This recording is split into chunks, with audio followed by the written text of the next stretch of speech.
What's up, guys? Welcome back to Verified Profits. I'm Eric and I'm here to give you the UFL Week 9 VP Power Rankings and all 4 game picks. Only 2 weeks left in the official spring football regular season. Things have been getting wild. We've seen some real awkward things with the officiating, causing these playoffs to get a little spicier. Things are heating up. Time's running out. Opportunities are dwindling. Time to seize the moment. Before we hit the power rankings, make sure to hit the like, the follow, subscribe, comment. Tell us what you think. Verified Profits Power Rankings, Week 9. Moving up 2 spots to take the throne. Number 1. Orlando Storm tumbling down a spot, losing the throne. Down to number 2, DC Defenders. Number 3, dropping down another spot from last week, St. Louis Battlehawks. Number 4, quite the contentious spot for playoffs, Louisville Kings. Moving up far out of the basement, 3 spots up from last week, into number 5, Houston Gamblers. Number 6, coming up another spot from last week, Birmingham Stallions. Taking a steep dive down 3 spots into number 7, Dallas Renegades. And slipping down into the basement, Mayday number 8, Columbus Aviators. Make sure to stay tuned and I'll give you the full rundown in the game picks so you know exactly what I mean when I put these teams in these spots. Rank them how I rank them and stack them how I stack them. Now let's check out the results from week 8. Last week, pretty tough. A lot of upsets and really bad officiating. Everyone seemed to agree there were a lot of not called penalties that really changed the games. Maybe it came from a pie.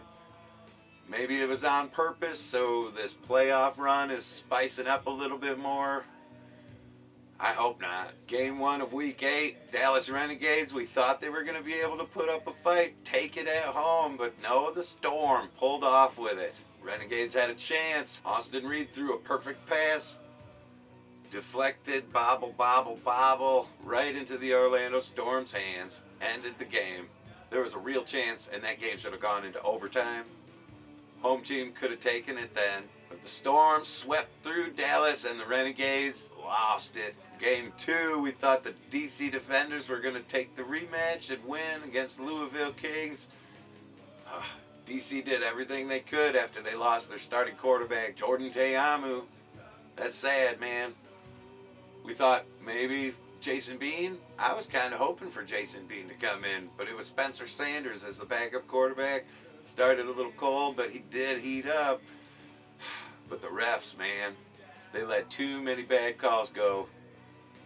Changed the outcome. DC should have won that. Game 3 last week, St. Louis Battlehawks. Man, Gamblers pulled it off. If there wasn't that pick 6, it would have been a little bit closer. Overtime game, perhaps, or maybe win by 1. And the last game last week, what a snooze fest. Columbus Aviators, 3 points. It should have been 6 because they had a field goal blocked, and then Stallions returned it for a tutty all the way, and they got 14. Columbus really basically lost that game 6-7. Snooze fest. So you got your VP power rankings and the results from last week. Let's hit up them game picks. Week 9, hit the follow, hit the like, spring football, let's go, run it. Game 1, Friday, May 22nd on Fox at 8 o'clock. DC Defenders head down to play Orlando Storm. Let's talk about DC Defenders. Last week, DC seriously should have had that game. There were some really awful uncalled penalties. It was actually really bad. They lost their starting quarterback, Jordan Te'amu. Backup quarterback, Spencer Sanders. He kept it close. Really should have taken it. Had a chance to tie it up with a 3-point extra point. Inaccurate pass. That was actually ugly. Pretty ugly there, yeah. Tried for that 4th and 12 conversion. The onside kick of the UFL. What the heck, Blandino? Ugh. Awful. Awful. But DC's head coach Shannon Harris kept his composure strong throughout the whole mess of it. Offense started so strong. Jordan Teamu, Tutty, first drive. He was throwing fire dimes. He threw a pick, but it was the wide receiver's fault. Bobble, bobble, boing. And then Teamu got injured, out for the game super early. Backup quarterback Spencer Sanders came in.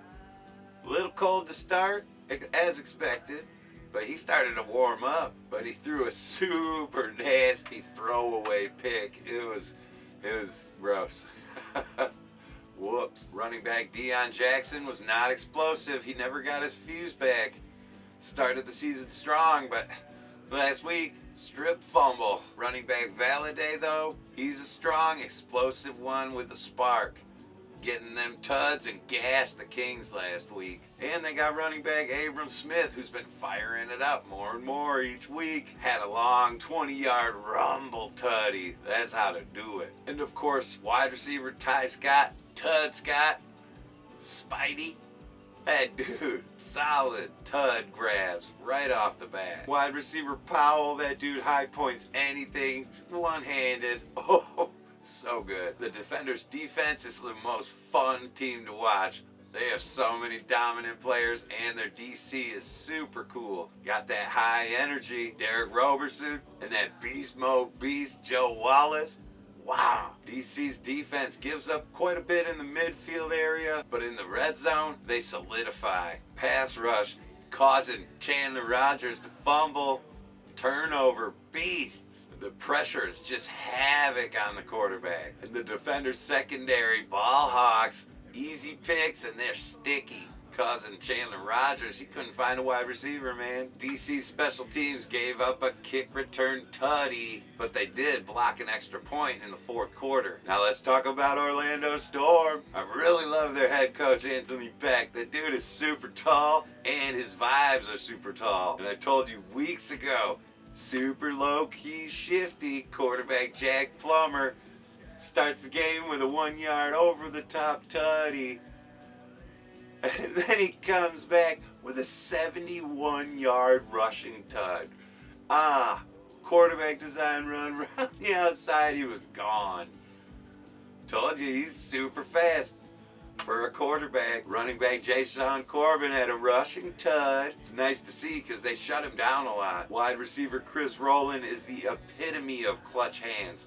9 catches on 9 targets, 91 yards, and 56 yards after the catch. I told you, he's the Amon-Ra St. Brown of the UFL. Elijah Badger, that wide receiver's fun to watch. Wide receiver KJ Hamler, he's pretty electric, but he had 3 catches on 8 targets. You got to take advantage of them opportunities. You got to produce, Hamler. Produce. But I'm glad he didn't get cannonballed after that tutty. He thought he was going to get blown away. Some old cannon in Fort Hood. That was great. Storm's defense run stop was gassed most of the game. Their pass rush came out super pressurized, got a sack early, but ended the game with only 2 sacks.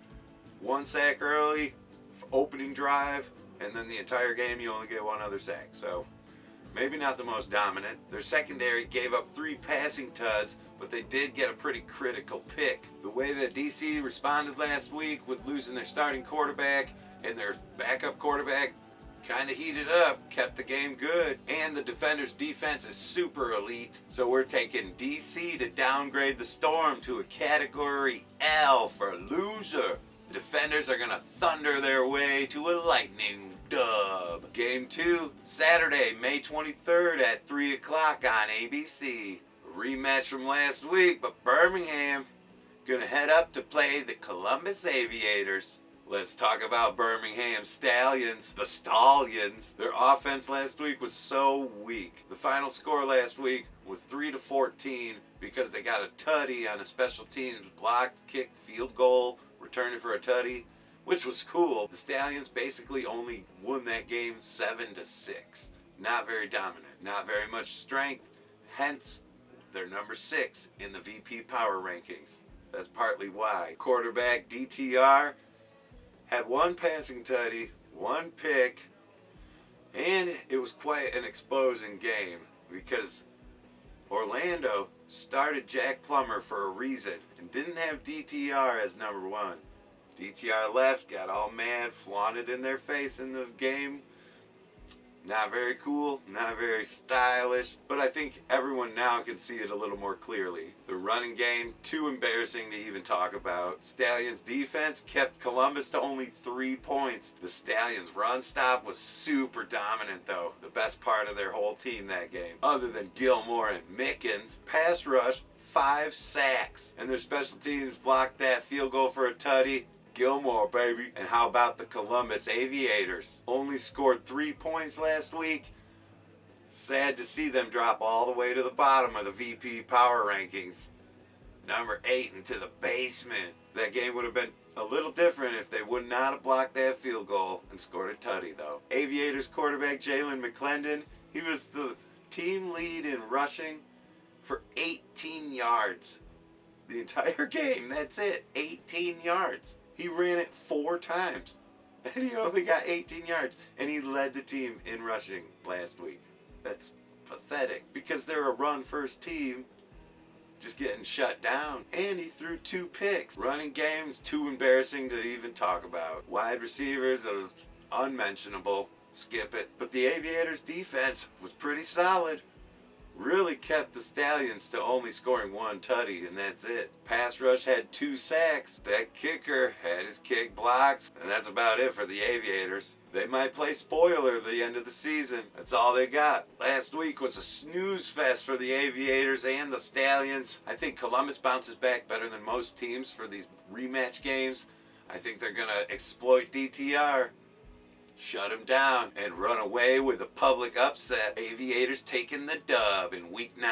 Game 3, Sunday, May 24th at 4 o'clock on Fox. Dallas Renegades are going to travel out to play the Louisville Kings. Let's talk about Dallas Renegades. It was a sad loss last week because they had a really good chance to at least tie the game and send it into overtime. If Cup didn't drop that ball, it would have been a tied game. Overtime. Hit him right in the face mask, too. Rough. Bobbled, gave the ball away, ended the game. At home, I really like their head coach, Rick Neuheisel. I see a lot of stuff out there talking smack. Respect that dude. He's sweet. That team is not as bad as you think. Dallas did show strength against the now number 1 ranked Orlando Storm. Quarterback Austin Reed, that Renegade, is a top-tier quarterback. He just makes a lot of mistakes, and maybe it's a mental thing. Who knows? He's a great quarterback. I like him. He can throw on the run, and he throws multiple tutties almost every week. Reed is great, but he throws too many picks. Renegades running back Ellis Merriweather. That dude is the beast, bell cow beast. He is the bell cow beast. Wide receiver Emmanuel Butler, dude, multiple high point, beautiful tuds. Dude's got great hands. And how about Green with that big tud? Offensive line for Dallas, not too bad. They gave up 2 sacks, but they're really actually pretty good with that run and pass block. Renegades run stop gave up basically only 50 yards. If you take away that 71-yard scamper from Plummer, it was only like 50 yards they gave up in rushing the entire game. Pass rush, 0 sacks. Can't blame them. Plummer's pretty shifty. Secondary, 0 picks. No ball hawks that week. Let's talk about Louisville Kings. Started the game real strong last week. Came out second half super strong, but they were held to a field goal. Kind of dented their momentum. Slightly a slugfest, turnover battle. I think their head coach, Chris Redmond, is actually pretty cool. He knows he's kind of new, but he's enjoying it. Quarterback Chandler Rogers throwing those moonshot prey balls, man. Just hoping someone's there. Throwing awful picks, and he is quite the scamperer. I really like that running back, James Robinson, the ex-Jacksonville Jaguar. That dude is a beast. Alpha Gasher beast. Running back Wheeler, he's pretty explosive. But how about Isaiah Winstead? That wide receiver's got super strong hands. He might be the most underrated wide receiver in the league. He reminds me of Alshon Jeffrey when he was on the Bears. Just something about them clutch hands. producing. He just happened to be in the landing zone of Chandler Rogers' moonshots, just chucking them. Louisville Kings defense, run stop, getting gashed consistently throughout the whole game. Pass rush, turning up the pressure and kept it going. Secondary gave up an early passing tud, but they got a couple picks. But they were dealing with a backup coming in cold. Special teams, Hudson with a 92-yard kick return tutty. That was sweet. Kicker Tanner Brown, Mr. Automatic, 4-pointer, 60-yard field goal. Well done. Not quite buying into Chandler Rogers, and I'm definitely not getting too bearish on Austin Reed. I expect a lot of points and some dominance to be shown for Dallas this week. Another multiple passing tutties game for Austin Reed. So week 9, game 3, Dallas gonna wrangle the crown from the Kings and scorch away with a dominant dub. And the last game of the week, game 4, Sunday at 7 o'clock. On ESPN2, the St. Louis Battlehawks are going to swarm down to play the Houston Gamblers. Let's talk about St. Louis Battlehawks. They lost it last week to the Gamblers. St. Louis mistakes caused them to be down a couple scores pretty early, and they had a real chance to tie the game. They just had to spike it at the last couple seconds.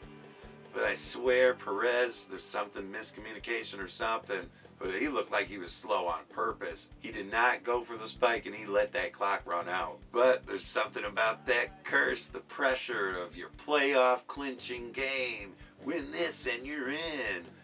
They just seem to not be able to follow through and win those games. Across the league, it's kind of common. Battlehawks quarterback, Spring King, Luis Perez, coming on a little cold into the season, threw a pick 6 last week, but he is experienced enough and is cerebral enough to produce and get this team to a better spot than if they didn't have him. Battlehawks wide receivers, they are top tier yackers. All them yards after catch, super dangerous. Extremely explosive with Yaquin Butler and Steve McBride. Those dudes are top tier wideouts. How about tight end Neville? So sad he's out, but he was producing clutch. Got that team so close, kept the game going. They are going to get Sal back. Luis Perez got a special surprise coming back, signed as a new tight end. Oh, buddy, the defense giving up too much. They're all right, but they just get exploited. They get dimed and they get gashed. Secondary miscommunication, blown coverages, leaving wide receivers wide open. But they did get an interception right before halftime. And let's talk about Houston Gamblers. I really like that lunatic lefty quarterback Deckers. I'm a lefty. Let's go. He can dial up some dimes, but he does throw some nasty picks. Quarterback John Rice Plumlee, the certified, trademarked, official Houston Scrambler, definitely establishing himself as the new sheriff in town, the new scrambler in town. They just sprinkling him in the offense, though. He's not full on starting the whole game. Gamblers' defense came out strong last week. They're pretty solid in spots. They can come up with some ball-hawked pick 6s and score some points for the defense. We like that lefty lunatic quarterback Deckers, and we love that Houston Scrambler patented John Rice Plumlee. But the law is, Caw is law. And the Caw Nation is going to manifest a dominant performance and return to their nest with the dub. So there you go. You got your VP power rankings for week 9. You got the results from week 8. And we got all 4 game picks. Make sure to hit that like button, follow, comment below, and let us know what teams you think are going to win this week. And as always, thank you so much for watching. Make sure to check out the band Peninsulas. It's the music in the background of these videos. You can follow us on X, Facebook, and subscribe on YouTube. Really appreciate you guys. Thank you so much for watching. Hit the like button on the way out. Spring football, UFL, week 9, verified profits. Let's go. Peace out.